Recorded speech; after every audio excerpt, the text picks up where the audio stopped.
Bio je najveći talenat juga Srbije, trebao je da krene stopama svog zemljaka Kocića, nekadašnjeg reprezentativca koji je sada pomoćnik Siniši Mihajloviću, ali Goranu Stojanoviću se nije dalo.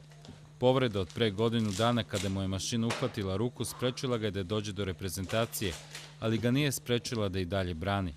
I danas sa velikim zadovoljstvom ide u slačionicu, oblači dres i rukavice, trenira i igra utakmice.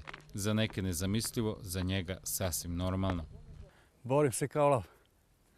Moja porodica, moj ćale. Ovo mene terao na sve ovo. Drugovi iz kluba. Pa nije lako, ali volim to. Moram da se borim. Idemo dalje, šta je bilo, bilo. Pored toga što trenira sa svojom ekipom, Goran se svakodnevno usavršava na treninzima sa čuvenim Mišom Petrovićem, legendarnim stručnjakom koji je trenirao naša najveća golmanska imena. Radan, uporan, vredan, neverovatno talentovan. To i to dokazuje. Na utakmicama svoje budućnosti iz Orašja ne primećuje se po intervencijama da Goran ima neki nedostatak. Naprotiv, on svojim ponašanjem daje posebnu energiju sa igračima. Našoj ekipi mnogo znači, puno nam doprinosi. To je prvo iskusan golman. Na svakoj utakmici Gorana sa velikim emocijama prati otac Miroslav, koji je 25 godina branio za budućnost. Sin je krenuo njegovim putem i jedno vreme trenirali su zajedno.